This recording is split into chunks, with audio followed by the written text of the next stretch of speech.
We are now trading our Haunter with ourself. Trading with yourself in Pokemon Emerald is now possible, thanks to a glitch and an ace code.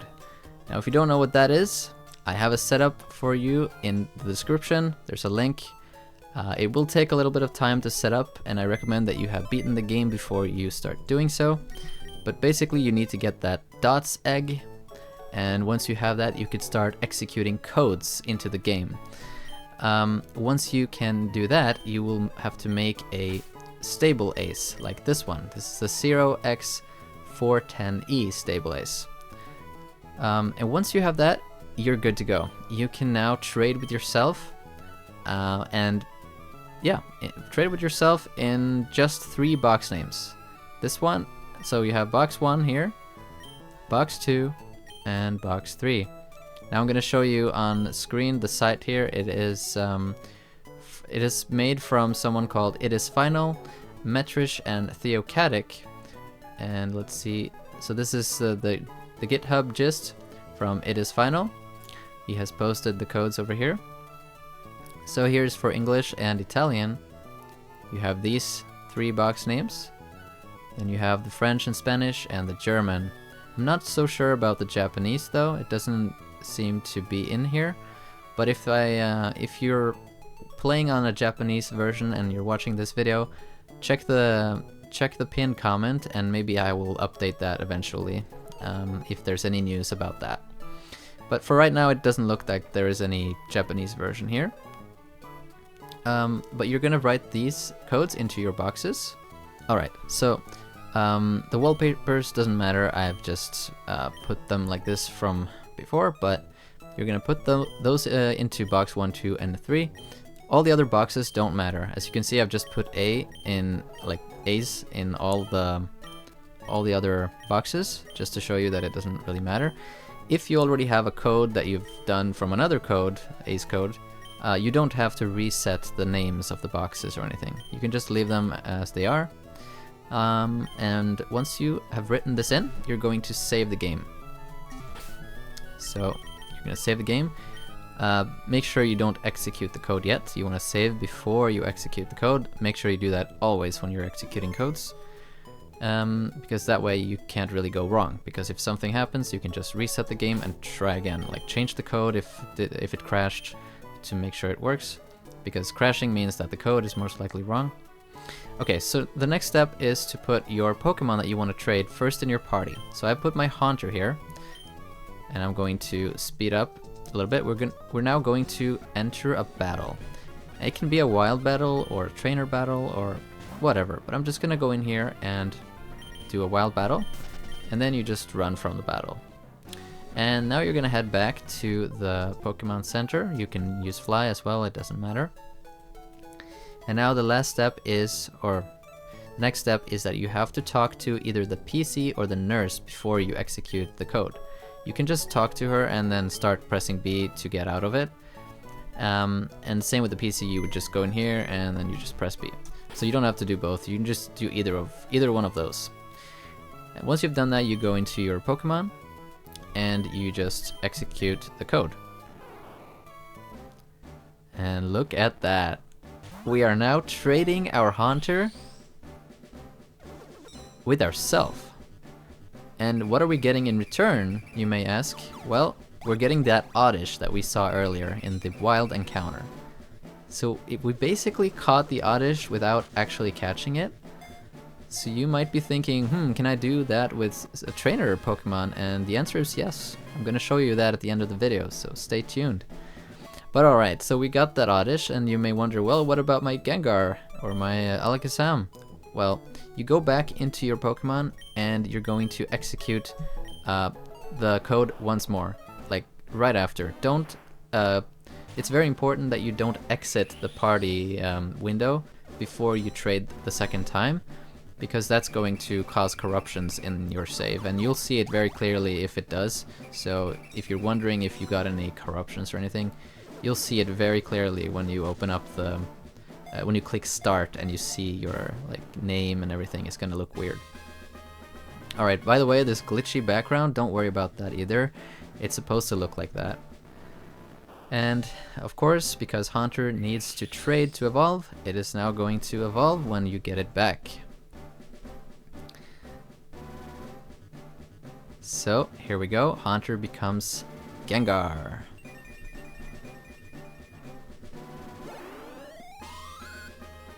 How cool is that? Okay.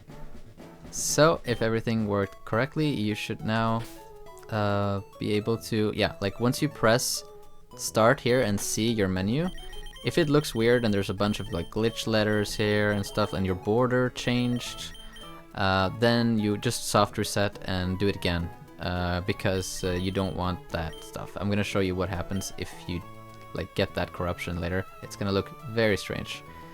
But yeah, here's my Gengar. So that's how you do that. And I'm gonna show you now real quick how not to do it. Alright, so again, I just reset from where I saved the game, which is right after I typed in the code. I'm going to enter a wild Pokemon battle. And then we come back to the Pokemon Center. Now, what you're not going to do is, so let's say I just talk to her real quick, which you need to do anyway, or the PC. Then you go into the Pokemon and you start the trade by executing your code. I'm going to fast forward a little bit here. Now, when the first trade ends, what you don't want to do is enter here and then back out of it. Because right now you're screwed. Because look, if I come back in here and start trading, okay, speeding it up a little bit. Now pay attention to what happens. Look at the text now. Okay, no text, but look at this. Now I'm going to open up with start. Yeah, look at that. The border has changed. My name has changed. There's a weird character over here. And if I look at my Pokemon, all my Pokemon are now bad eggs. Yeah, and then the game crashed. So, don't do that, okay? But it's very easy to see if you did it wrong, right? Okay, now finally I'm going to show you how or what you can do with this code, other than just evolving your own Pokemon. So I'm going to show you a real good use case for this. You can come to the battle tower, for instance, and let me show you what you can do. So let's say we go into the battle tower here, and be careful though, like you want to make sure you put a Pokemon that you don't need or care about first, because that one will go away. You're sacrificing a Pokemon to get another, right? So let's say I want to trade my Poochyena for one Pokemon from the battle tower. Okay, I'll enter the challenge, I'll do open level, and you could bring your own stable ace, but I don't think it, well, yeah, take it with you. Okay, and I'm gonna show you what happens. You're gonna have to save though, so once you have executed the code and you're trading it, you can't really revert the changes, so make sure that whatever you bring in here is nothing that you care about. Okay, so I'm just gonna speed it up. So, okay, so we're getting an oddish here. The reason it's level 60, I believe, is because my highest is level 41 or something like that, but you could get level 100 if you have a level 100 Pokemon participating.